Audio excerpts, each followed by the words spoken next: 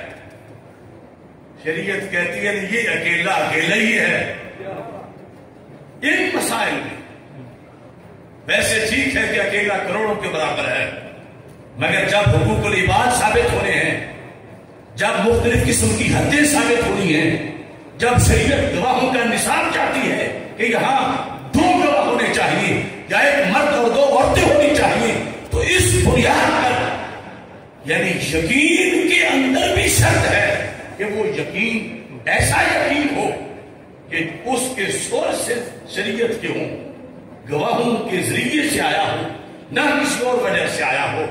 تو اب آپ اندازہ لگائیں کہ کہاں آج کے احمد فواد چودھری جیسے اور کہاں دین اسلام کی عظمتیں۔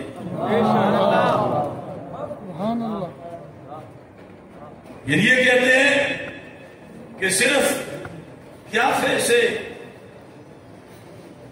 صرف بس یہ دیکھ لو وہ دیکھ لو، صوموا لرؤیتہ، ابھی تک میں اسی کے آغاز میں ہوں کہ خطاب سب کو ہے، اور روشن ڈائریکٹ آنکھ سے، پھر اس کے اندر اسلام نے وسعتیں رکھی ہوئی ہیں جو ہمارے تین اماموں نے کہا کہ اختلاف مطالعے کا کوئی اعتبار نہیں، ایک جگہ طلوع ہوا اس کا ثبوت طریقہ مطلع سے دوسری جگہ پہنچ جائے، اس جگہ پہنچنے کے ساتھ ہی مسئلہ جو ہے وہ حل ہو جائے گا۔ اعلیٰ حضرت فاضل بریلوی رحمۃ اللہ علیہ نے فتاوی رضویہ شریف میں یہ جو ساری باتیں ہیں ہمارے فقہ کی کتابوں کے اندر، ان میں آپ نے اس چیز کو اثبات الہلال جو رسالہ ہے تفصیل سے ان ساری چیزوں کو آپ نے بیان کیا۔ ضمناً حضرت خواجہ قمر الدین سیالوی رحمۃ اللہ علیہ کی ایک بات بھی سبحان اللہ انوار قمریہ سے پیش کرنا چاہتا ہوں۔ آج مشائخ کہتے ہیں کہ وہ پہلے درجے کے علماء نہیں رہے، علماء کہتے ہیں پہلے درجے کے پیر نہیں رہے، یعنی یہ اس طرح کا ایک سلسلہ جو ہے وہ شروع ہے، اور ایک شہر تھا، شہر جو ہے وہ کئی بڑے بے ادب بھی ہوتے ہیں، اس نے کہا اگر میں خانے میں ساقی کی جگہ خرکار بیٹھے ہیں تو مسجد میں بھی تو مولانا عذاب النار بیٹھے ہیں، لیکن یہاں یعنی صاحب خیر خان کا خواجہ قمر الدین سیالوی قدس سر العزیز انوار قمریہ کے اندر 347 صفحہ میں یہی بات چل رہی تھی کہ آپ بیٹھے تھے کیونکہ سعودیہ میں کل عید ہوگی ہے، ہماری آج ہوگی، کسی مرید نے کہا یہ کیوں ایسا ہے، ایک دن کیوں نہیں ہوتا، یا کسی نے کہا جنتری میں تو لکھا ہوا ہے کہ آج ہماری بھی عید ہے۔ تو خواجہ قمر الدین سیالوی رحمۃ اللہ علیہ کہتے ہیں کہ ایک جنتری اتنی کامل میں نے دیکھی کہ ایک روز اسے صبح سے لے کر جمعے کی اذان تک میں دیکھتا رہا، اور اس کے بذریعہ تقویم تاریخ معلوم کرنے کا حساب خوب درست پایا، اور حساب کے مطابق میں نے چند تاریخیں بھی امتحان کی صورت میں معلوم کر لی، یعنی اپنے والد ماجد کے وصال کی تاریخ جمعہ کا دن 13 محرم 1348 ہجری، یہ میں نے اس جنتری کے اصول کے مطابق معلوم کی تو واقعے کے مطابق تھی، لیکن کہتے ہیں جب میں نے حدیث پڑھی صوموا لرؤیتہ افطروا لرؤیتہ، کہتے ہیں جب یہ حدیث ذہن میں آئی تو میں نے اس جنتری کو پکڑ کے پھاڑ دیا تاکہ بعد میں کوئی شخص اس جنتری کو صحیح سمجھ کر فرمان نبوی صلی اللہ علیہ وسلم کی پر مخالفت نہ کرے، پرواہ نہ کرے تو گمراہی کا سبب ہوگا، تو اس جنتری کو ختم کرنا چاہیے۔ جس کے پیچھے آج بھی لوگ لگے ہیں. جنتری کو ختم کرنا چاہیے. کہتے حالانکہ ایک مولوی صاحب نے افسوس بھی ظاہر کیا کہ پیر صاحب آپ نے کیا کیا, ایسی صحیح ترین جنتری آپ نے کیوں پھاڑی؟ ایک مضبوط ذریعہ معلومات تھا, تم نے تو بڑا نقصان کیا. تو کہتا تو میں نے کہا حدیث پاک میں اس سے زیادہ مضبوط اور احسن علم موجود ہے. رسول رؤیتہ کے ہوتے ہوئے ہمیں کسی جنتری منتری کی کوئی ضرورت نہیں ہے. کبھی تو سجادہ نشین یوں بھی ہوا کرتے تھے. یعنی آج ہم اگر مثال کے طور پر کوئی کسی بڑے آستانے میں کوئی مفتی صاحب رہتے ہیں, ان کی کیا مجال کے دم مار جائیں پیر صاحب کے آگے الا ماشاءاللہ. لیکن اس وقت پیر صاحب جو علم شریعت جاننے والے ہیں وہ خود عمل کروانے والے ہیں. انہوں نے کہا ہم نے سوم الرؤیتہ کو سامنے رکھنا ہے, جنتری کو سامنے نہیں رکھنا. اور اس کے مطابق دیکھ کر آپ نے اپنے مریدین کو حکم دیا. یہ حدیث کی شرح کی جو باتیں ہیں اس میں سے ایک بات میں نے خصوصی طور پر چشتی مشائخ اور سیالوی حضرات کے لیے ایک تحفہ پیش کیا کہ دنیا نے اپنے آپ کو بدلا گھڑی گھڑی, ایک ہم اہل عشق ہیں جہاں تھے وہی رہے. یعنی ہمارا طریقہ ان پہلے اکابر اور اسلاف کا طریقہ ہے. اگر کوئی آج بدل گئے تو وہ اپنی کو وجہ بیان کرے کیوں بدلے, اور ہم اس طریق پر ہیں جو قرآن و سنت سے اس امت کو طریق عطا کیا گیا ہے. اب یہاں پر آزمائش جو میں نے اپنے اعلامیہ کے اندر بھی جس کا ذکر کیا وہ یہ ہے کہ ہر بندے کی ایک دکھتی رگ ہے. وہ سمجھتا ہے کہ اسے کوئی نہ چھیڑے, باقی جو کچھ کرتے رہے. تو بادشاہوں کی بھی ایک دکھتی رگ ہوتی ہے. وہ ہر اس بندے کو اپنا دشمن سمجھتے ہیں کہ لوگ جس کا کہنا مانتے ہوں, کیونکہ اسے خیال آتا ہے کبھی یہ میرے خلاف بولے گا تو لوگ پھر بھی یہ کہنا مان لیں گے, تو میرا تو تختہ الٹ جائے گا. یہ رؤیت ہلال کے مسئلے پر پاکستان کے اندر بڑے بڑے علماء کو سزائیں ملی. صرف چاند کا اعلان سرکاری نہ ماننے پر ایک پوری تاریخ ہے. اعلی حضرت فاضل بریلوی رحمۃ اللہ علیہ نے فتاوی رضویہ شریف کے اندر ایک فیصلہ کن فتویٰ دیتے ہوئے بادشاہوں کو سمجھانے کی کوشش کی. آپ فرماتے ہیں کہ شیخ ابو المعالی رحمت اللہ علیہ جن کا لقب امام الحرمین ہے, ان کا زمانہ تھا 29 تاریخ تھی, 29 رمضان کی, یعنی وہ بہت سارے ہمارے والی صورتحال جو بھی گزری ہے. 29 رمضان کہ چاند نظر آتا ہے عید کا, یہ نظر نہیں آتا. وہ فرماتے ہیں کہ 29 رمضان پر چونکہ کچھ گواہیاں فار سیل ہوتی ہیں تو بادشاہ کو کچھ گواہیاں مل گئی, اور دار السلطنت سے کیپٹل سے بادشاہ کا حکم آ گیا کہ صبح عید ہے. جس طرح ہمارے اس موسم میں اس سال میں جمعرات کا اعلان ہو گیا, تو کہتے ہیں جب یہ خبر امام الحرمین کو پہنچی تو آپ کو پتا چلا کہ وہ ایک راما گواہ ہے, دوسرا گاما ہے, تیسرا جلو ہے, چوتھا پتو ہے. آپ نے فرمایا یہ گواہیاں تو قابل قبول ہی نہیں. اتنی پوری سلطنت کا روزہ چھڑوانا کہ روزہ نہ رکھے اور عید کرے. امام آخر امام ہوتے ہیں، بے شک سبحان اللہ. انہوں نے فوراً اعلان کروایا صبح روزہ رکھا جائے گا، عید نہیں کی جائے گا.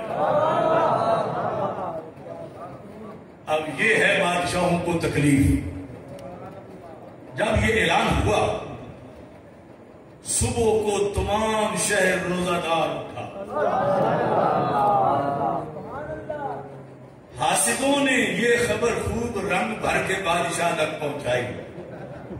رنگ بھرنے والے بھی ہوتے ہیں، یعنی یہ کوئی ایسا نہیں تھا کہ کسی صوبے پہ امام الحرمین نے قبضہ کر لیا تھا، لیکن رنگ بھرنے والوں نے خوب رنگ بھرا.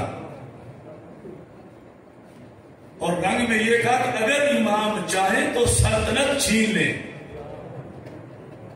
کہ بادشاہ نہیں تو کسی نے مانی نہیں ہے، تو نے کہا عید کرنی، حالانکہ عید کرنی آسان تھی. انہوں نے عید نہیں کی، امام الحرمین نے کہا روزہ رکھنا، انہوں نے روزہ رکھ لیا. ملاحظہ ہو کہ انہی کا حکم مانا گیا جو تخت شاہی پہ نہیں مسلح پہ بیٹھے ہوئے ہیں. انہی کا حکم مانا گیا اور حکم سلطان کی کچھ پرواہ نہ ہوئی. بادشاہ نے پر افروختہ ہو کر چوبدار بھیجے، غصے میں آ کر اپنے سپاہی بھیجے کہ جیسے بیٹھے ہیں تشریف لائیں. یعنی امام الحرمین صاحب جہاں بیٹھے ہیں ان کو اٹھ کے گھر نہیں جانے دینا، اسی حالت میں ان کو لانا. یعنی اتنا سخت زبردست آرڈر کہ کہیں آگے پیچھے نہ ہو جائیں، پھر دشواری نہ ہو پکڑنے میں، یا اس طرح کا کوئی معاملہ نہ ہو، کوئی اپنے حامی نہ اکٹھے کر لیں. جس حالت میں ان کو فوراً کہو کہ آ جائیں. امام الحرمین ایک جبہ پہنے بیٹھے تھے. حکم تھا کہ جیسے ہو ویسے ہی آؤ. تو ویسے ہی دربار میں رونق افروز ہوئے.